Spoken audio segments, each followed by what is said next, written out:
Friends, आपका स्वागत है मेरे YouTube channel my coaching classes में। ये हमारा जर्नल एंट्रीज़ का दूसरा सीरीज़ है, तो चलिए स्टार्ट करते हैं। सबसे पहला जर्नल एंट्री है, Ram started business with cash ₹1,00,000।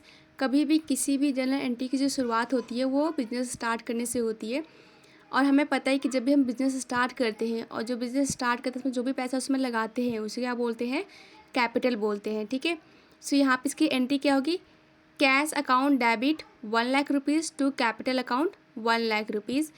यहाँ पे कैश को हमने डेबिट क्यों किया, क्योंकि एसेट है, एसेट जब भी इंक्रीज होता है तो उसको हम डेबिट करते हैं।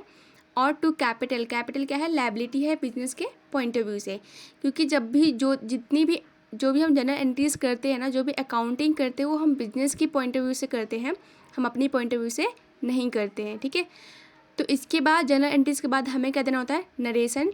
Being the business started with cash, हमें बहुत ही शॉर्ट नरेशन देना होता है, जिससे कि कोई भी इंसान अगर इस नरेशन को पढ़ता है तो उसको समझ आ जाना चाहिए कि यहाँ पे ट्रांजैक्शन क्या हुआ है। ठीक है, नेक्स्ट क्या है, purchase furniture from Raj furniture for cash ₹10,000। यानी कि फर्नीचर परचेज किया है किससे, राज फर्नीचर, यानी कि जिससे भी परचेज किया हमने उसका नाम क्या है, राज फर्नीचर, और 10,000 रुपये कैश में परचेज किया। यहाँ पे क्लियरली मेंशन है कि कैश में परचेज किया है, तो इसकी एंट्री क्या होगी, furniture account debit 10,000 to cash account 10,000 रुपये, being furniture purchase in cash.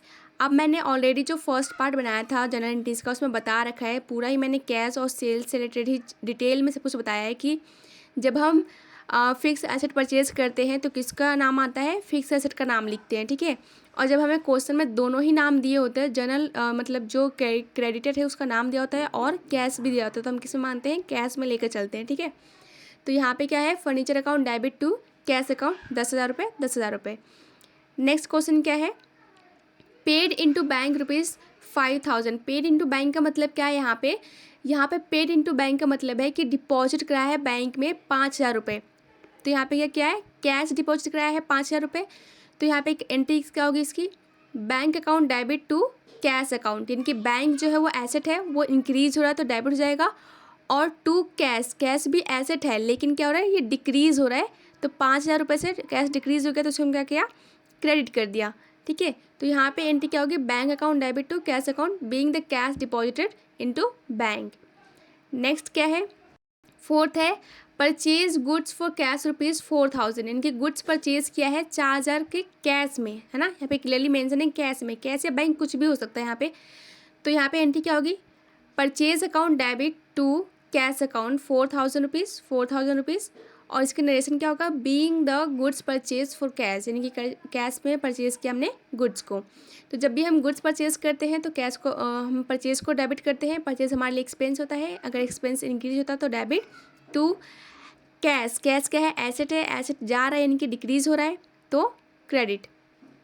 Next है, फिफ्थ हमारे पास है, purchase goods on credit from Mrs Ram enterprises for ₹10,000। अब हमने गुड्स परचेज किया है और यहाँ पे क्लियरली मेंशन है ऑन क्रेडिट। मैंने फर्स्ट पार्ट में बताया कि ऑन क्रेडिट का मतलब क्या होता है, उधार, यानी कि राम इंटरप्राइजेस से हमने उधार परचेज किया है, इसको हमें बाद में पेमेंट करना है। ठीक है, तो यहाँ पे इसकी एंट्री क्या होगी, purchase account debit 10,000 to Mrs Ram enterprises account 10,000। यानी कि हमें जो यहाँ पे मिसेस राम है वो क्या हमारे लिए क्रेडिटर है, इसको हमें इन फ्यूचर पेमेंट करना है, अभी हमने पे नहीं किया है। ठीक है, जब भी हम कोई गुड्स परचेज करते हैं तो उस गुड्स का नाम नहीं आता, बल्कि हम परचेज अकाउंट को डेबिट करते हैं, क्योंकि परचेज क्या है, यहाँ पे एक्सपेंस है, एक्सपेंस जब इंक्रीज होता है तो डेबिट, और जो मिसेस राम है वो क्या है, लायबिलिटी है, लायबिलिटी जब इंक्रीज होती है तो हम क्रेडिट करते हैं।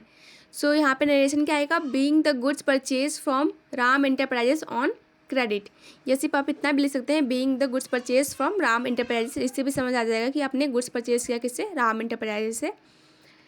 इसके बाद है सिक्स्थ है हमारे पास, sold goods to Shyam and company for cash ₹6,000। यानी कि हमने क्या किया है, गुड्स सेल किया है श्याम एंड कंपनी को कैश में, तो यानी कि कैश आएगा हमारे पास और गुड्स जाएगा, तो गुड्स जब हम सेल करते हैं तो क्या करते हैं, सेल्स को क्रेडिट करते हैं। मैंने ऑलरेडी बता रखा है पार्ट 1 में, अगर आपने जनरल एंट्रीज की पार्ट 1 नहीं देखा है तो प्लीज़ जाके पहले उस वीडियो को देखिए, फिर इस वीडियो को देखिए। ठीक है, इसकी एंट्री होगी, cash account debit to sales account. Cash यानी कि कैश हमारे पास क्या है, एसेट है, एसेट इंक्रीज होगा तो डेबिट, और टू सेल्स हमने इसलिए किया क्योंकि हम गुड्स को बेच रहे हैं, तो जो यहाँ पे सेल्स हो क्या है, इनकम है, इनकम को इंक्रीज होता तो क्रेडिट करते हैं। इसका नरेशन क्या होगा, being goods sold for cash, यानी कि गुड्स को सेल किया है कैश में। ठीक है, नेक्स्ट 7th क्वेश्चन क्या है हमारे पास, goods sold to Ramesh on credit for ₹3000, यानी कि गुड्स सेल किया है रमेश को। अब यहाँ पे एक तो मेंशन है, यहाँ पे हमने गुड्स सेल किया है रमेश को, यहाँ पे क्लियरली मेंशन है कि हमने क्रेडिट में सेल किया, यानी कि वो डेटर्स बनेगा हमारा, अभी हमें पैसे रिसीव नहीं हुआ, हमें इन फ्यूचर रिसीव होगा। तो यहाँ पे एंट्री क्या होगी, Ramesh account debit ₹3000 to cash to sales account ₹3000। Ramesh को डेबिट इसलिए किया क्योंकि रमेश जो है हमारे पास वो डेटर्स है, डेटर्स हमारे लिए क्या होते हैं, एसेट इंक्रीज होती है तो डेबिट करते हैं। ठीक है, और सेल्स हमारे लिए यहाँ पे इनकम है, इनकम इंक्रीज होगी तो क्रेडिट करेंगे। अब इसका नरेशन क्या होगा, being the goods sold to Ramesh on credit, यानी कि हमने रमेश को गुड्स सेल किया है क्रेडिट पे। नेक्स्ट है 8th क्या है हमारे पास, रिसीव्ड कैश फ्रॉम रमेश ₹3000, यानी कि रमेश से हमने 3000 रुपये रिसीव किया है। अभी हमने क्या किया था, सेल किया तो डेटर्स बना। डेटर्स का मतलब क्या होता है, जिनसे हमें पैसे लेने हैं, यानी कि जिनसे हमें पैसे मिलने हैं। तो यहाँ पे अब हमें वो पैसे मिल रहा है, तो पहले हमने डेबिट किया था, अब हम क्या करेंगे, क्रेडिट। और डेबिट किसको करेंगे, कैश को, क्योंकि हमारे पास क्या आ रहा है, कैश आ रहा है। अगर वो बैंक के थ्रू पे करते तो बैंक को हम डेबिट करते। तो यहाँ पे क्या करेंगे, cash account debit to Ramesh account 3000। Narration क्या होगा, being the cash receive from Ramesh, यानी कि रमेश से हमें पैसे रिसीव हो गए। ठीक है, यहाँ पे कैश एसेट था, इंक्रीज हो रहा था, तो जब भी एसेट इंक्रीज होता है तो उसे डेबिट करते हैं, और रमेश भी एसेट ही है यहाँ पर, क्योंकि डेटर्स जो होते हैं हमारे लिए एसेट होते हैं। लेकिन अब यहाँ पे जो एसेट है वो क्या हो रहा है, डिक्रीज हो रहा है, यानी कि रमेश से हमें पैसे मिल रहे हैं, तो इतना से हमें जो रमेश है उसका अकाउंट इतना से कम हो रहा है 3000 से, तो हम क्या करेंगे, उसको क्रेडिट कर देंगे। इसके बाद है 9th क्वेश्चन क्या है हमारे पास, paid to Mrs Ram enterprises ₹10,000, यानी कि हमने मिसेस राम जो हमारा क्रेडिटर था, जिसे हमने उधार परचेज़ किया था, उसको अब हम पेमेंट कर रहे हैं। ठीक है, तो पहले वो हमारी लायबिलिटी थी, हमारे सर पर लायबिलिटी था, वो उसे हमने क्रेडिट कर रखा था। अब हम इसको क्या करेंगे, डेबिट, और क्रेडिट करेंगे हम कैश को, क्योंकि हम यहाँ पे पे करें 10,000 रुपये, इनके कैश में पे करें।